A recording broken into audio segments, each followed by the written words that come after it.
So we all know that there's an issue with tanks in Marvel Rivals right now, and no, I don't mean that they're running rampant. I mean that nobody wants to play them at all. Even the tank mains, they don't want to play the tanks right now. And as a fellow tank player myself, I think I know why that may be. Alright, before we dive in, this is going to be more of a yap video, but don't worry, I got that gameplay up for you already. Cue the Subway Surfers. Yeah. Okay, take it away. Take the Subway Surfers. But if you like this style of content where I just yap, make sure to like and subscribe. We're super close to 10K, and I'd really appreciate the support because a lot of time and dedication goes into editing these videos. So thank you guys for watching, and thank you guys for 8K. We're super close. But without further ado, let's get right into the video. The people who are really complaining about lack of tanks are the tank players themselves and the DPS players. Support players, maybe. I don't really see support players complaining about tanks. They're kind of in their own world. But an issue I feel like tanks have is just, for starters, there's just way more DPS in this game. There's more than double DPS characters in this game compared to tanks and supports combined. So obviously when there's a higher amount of characters in one class, that class is automatically going to be more saturated with players. So for one, the game devs can just actually stop releasing DPS characters for a while, but I know they won't because that brings in attention. But another main issue why I feel like people do not want to learn a tank is because, for one, the DPS characters are just more fun. And what I mean by that is that they take more mechanical skill than an actual support or a tank. No, I'm not saying the class is more skilled. No, I'm not saying this class is harder than this. What I'm saying is trying to pick up a character like Bucky takes way more mechanical skill, but is an overall easier concept to grasp than tanking. Tanking requires you to have all these invisible stats like peeling. And yes, I know DPS characters can peel too, but sometimes they just don't. Or creating space. Stuff you can't really see on the scoreboard that's really important for this game. While DPS, your main job is to get as many kills as you can with as little damage as possible, because you don't really want to feed, but you want to get kills, you know? So it requires you to have good mechanical skill to aim properly, or, you know, just take out a character quick. Well, that could be said too for a tank. Tanks usually don't have like really high burst damage unless you're Captain America with like the one-shot combo. But I'm getting a little off track. Essentially, DPS characters just take more mechanical skill. Now, why would that be an issue? Because it's more rewarding than playing tank. If you're doing good on a character like Psylocke versus doing good on a character like Doctor Strange, you're gonna have way more fun playing on Psylocke because you're just popping off, getting so many kills. It's just that dopamine rush. And once you do learn those mechanical skills on a DPS character, you just get rewarded better. So it just feels more rewarding to be good on a DPS character overall. Now, when I say rewarded, I don't necessarily mean wins. I just mean like you feel better about being good on a DPS character, you know? Like, who doesn't want to get 12 kills with Bucky's ultimate, bro? And another issue with the tanks, I feel like, is, for one, the fact that nobody wants to play tanks, period. They're harder to learn. And the one person who probably wants to play tank probably wants to run something like an off tank like Thor or the Thing, because they're just more mechanically fun. You're pressing more buttons at a time than just left click,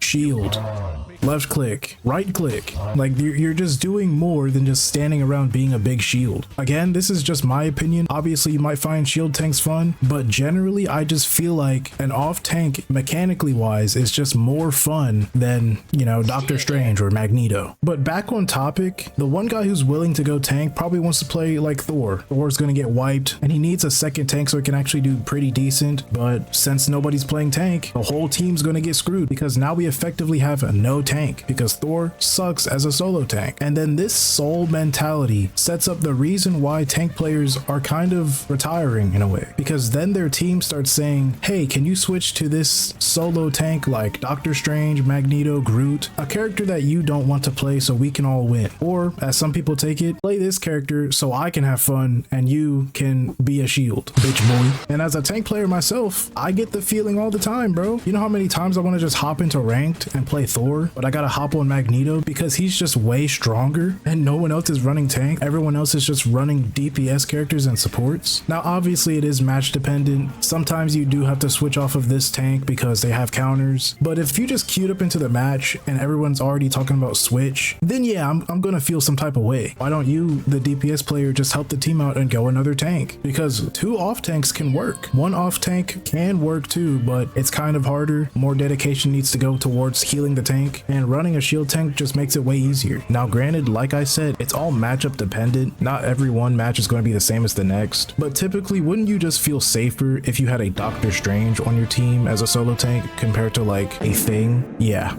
I think I'd feel a little bit safer. How they could fix that, I'm not too entirely sure. I think there could be other solutions to other existing problems that would contribute to the lack of tanks, but fixing off tanks to be more suited and grounded for solo tanking, I don't think they could ever fix that without having like wonky tank characters. Now this is just my opinion. Playing tank is the hardest role in the game.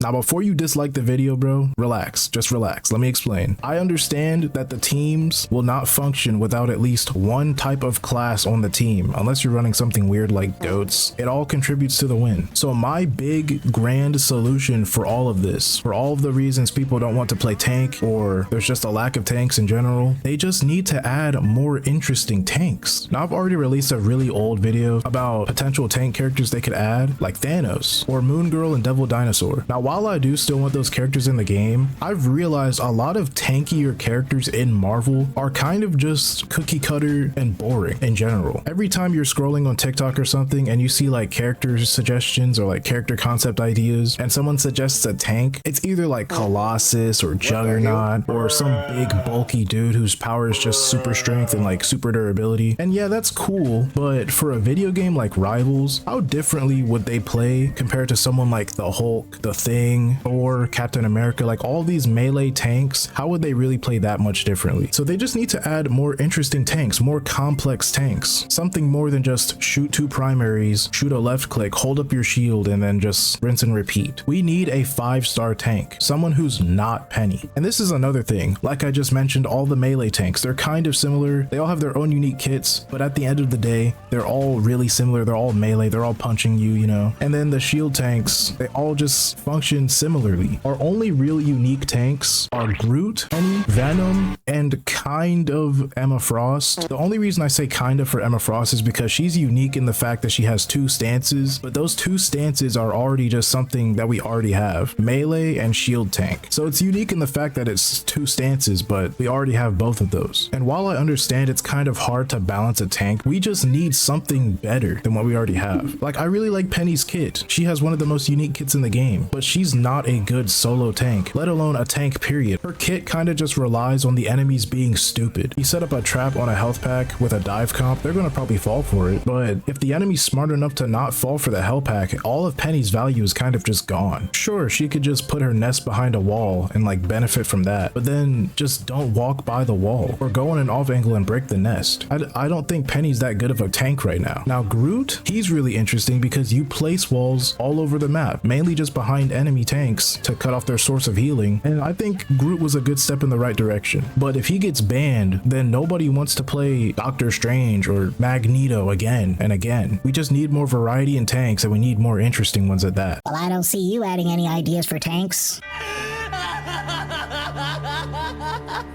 Oh, you fool. Do you know who I am? I've done this before, bro. I got ideas for tanks. Introducing Bishop. I watched that X-Men 97 series recently. That shit is gas. You should watch it too. But Bishop was one of my favorite characters, and I think he would fit this game perfectly. For one, he's a time traveling character. He comes from the future, right? So he has technology, which is good. This game has a lot of tech-based characters, but his mutant power lets him absorb damage and then shoot it right back at his enemies. If that don't sound like a tank, I don't know what does. Yeah, it's not the most unique idea for a tank in this game, but it's still something that we do not have already. What other character can absorb damage and then shoot it back at you besides Mr. Fantastic's one ability? So my idea for Bishop is constantly being able to absorb damage. No, he wouldn't be able to just completely negate damage. What he would do, he would be a 600 HP character, but the kicker is that all damage that he takes is reduced by maybe like 25 to 20%, and then that reduced damage gets absorbed into his kit like a little meter. You probably see the little meter below his crosshair like Doctor Strange. Now this meter would cap out at 300. Damn, that's kind of a lot, bro. Let me cook, man. Using his abilities would cost some of that meter. Similar to Thor's, well, Thor Force, he'd be able to do things like put up a shield like Ramatra from Overwatch, or shoot the damage back at an enemy like a big beam like he does in the show. Maybe he'd even be able to bubble an ally or set up a trap for the enemy. And while I know those aren't his original powers, a lot lot of these characters and rivals just have additional powers than what they originally had. Now his ultimate, basically he would set a huge radius on the ground and all enemy damage that shot through there is absorbed. This would extend Bishop's meter to 500, but the entire ultimate would only last 5 seconds. And after that 5 seconds is up and Bishop absorbs all that damage, he either has two options: to fire a big laser at the enemy team or to convert that damage into overshield for himself for a set amount of time. Might be a little too strong, but I think that ultimate would go crazy in this game because for one, the enemies are forced to not attack for at least 5 seconds. And if they do attack, they either get dealt big damage or the enemy Bishop now has a million overshield. Just something a little different because I didn't want to make him too similar to Magneto because I already know Magneto's ultimate kind of already absorbs damage and that would be Bishop's entire kit, but I still think it'd be pretty fire. And another tank I'll state again, I've already made a video on him, but I'm kind of expecting this video to get more views so more people would see it, so I'm just gonna say it again. But if you did watch the original, shouts out to you, bro. I was real small back then, but I changed some of the abilities to better suit this character and the gameplay style. I think it's a lot better now than what I had before. My boy Thanos, literally every one of his abilities would be the Infinity Stones, from his primary right down to his passive. Now how I think Thanos's kit should work in order for him to be balanced is he gets the Infinity Stones randomly over time. Now how long before he gets all of his stones, I don't exactly know, but I feel like it should at least be 8 seconds before he gets his next stone. And the only reason I'm putting a cooldown or like a timer on the stones is because I gave him some pretty crazy abilities for this game's standards, and if he just came out of spawn and was able to just do all this crazy shit off rip, he'd be way too broken. So that's why I'm saying he probably needs to charge up the stones or like, you know, just gain them over time. But you'll see.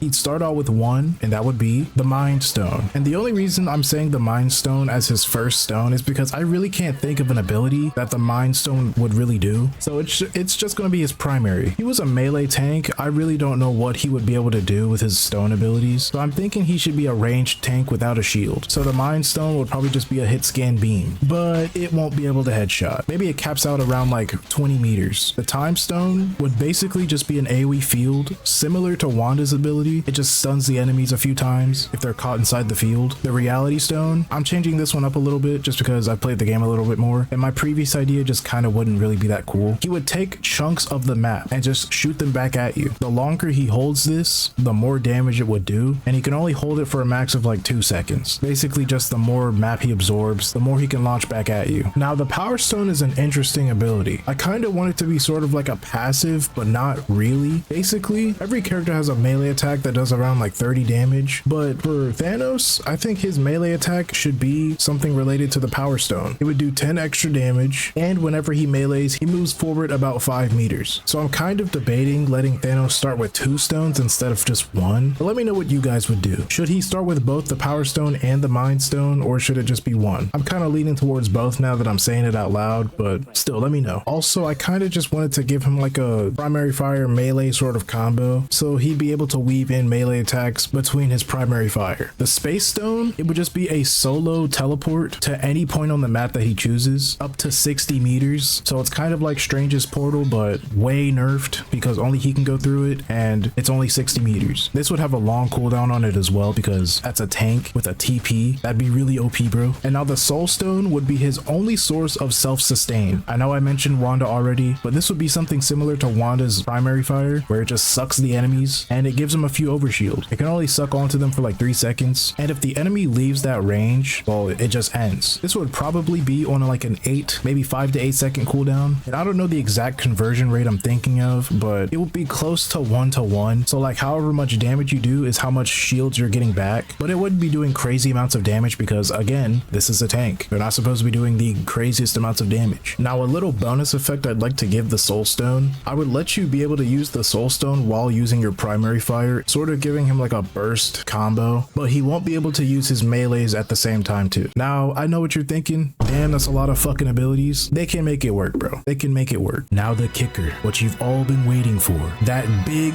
juicy ultimate. Probably something that everybody's already said before, but I mean, the way I describe it, I feel like it's way more balanced. It's the iconic snap. He jumps a few meters into the air, saying his iconic line, I am inevitable. he he'd be charging up the snap for at least like 3 seconds. Again, kind of like Wanda. Oh my god, bro, is dick riding all you do? What the snap would do, it would mark 3 random enemies for death. They basically have 5 more seconds to live. And the only way to clear the mark for death is if A, they introduce a character who has a cleanse ability, or B, you kill Thanos. And he's a tank, so you might not kill Thanos in time. But what would make it easier, after he snaps, all of his stones are disabled except for his primary. I don't want to make it too unfair. And they're just disabled until those enemies are dead. Then he would have to slowly get his stones back. It would just one-shot 3 random enemies. I also didn't mention his HP pool. Since it's Thanos, I was originally going to say something like 600 HP. He has to have a way to die while he's trying to ult. That's just fair. He doesn't have a self shield. The only type of sustain he has is the suck, the soul stone. I don't really know what the soul stone does in Marvel, so I'm just going to make it do that, because why not? Why not? But yeah, those are all of his abilities. Do you think these tanks would work? Let me know. I feel like they would work. I can go on and on about character concepts, but that's not really the point of this video. The point of this video is to fix tanks as a whole, and I just feel like one of those solutions is adding more interesting tanks. And you know what? I'm gonna throw a little extra one in here too, now that I got your attention. Something they could do to fix Thor's ultimate. I might talk about this again in a different video, but basically Thor's ult sucks. Something they could do to make it better: for one, he doesn't stay in the air for as long as he does. That's the first thing I would change. Secondly, I would let you be able to aim the ultimate just a little bit. The last thing I would change about the ultimate, I would decrease the radius just a little bit. Whoa, slow down, don't dislike. I would decrease the radius just a little bit, but what he would do after he slams on the ground, he would have electrical currents circling out of that initial radius that pulse out once, and when they hit you, they damage you for at least like 100 damage, and they also slow you. I think Thor needs an ability that at least slows the enemies down, because they can do all the tweaking of HP and all this and that in the world, but the main issue with Thor is that his ultimate sucks. I feel like that would help. Also, just giving him back his HP and his shields back. Maybe not the HP, but at least give him the shields back. Just something to help his survivability. But yeah, I think that's all I wanted to talk about right now. Just something that might help tanks out right now, because I know it's stressful, bro. Nobody wants to play tank. You barely want to play tank, even though that's your favorite role. It just feels miserable. We'll get through it, guys. I promise. Just look at me. I main Thor, the worst tank in the game right now, and I'm still having a blast. So yeah, if you want to see more Thor content, you want to see more content from me in general, you know what to do, bro. Like, subscribe. I'll see you guys next time.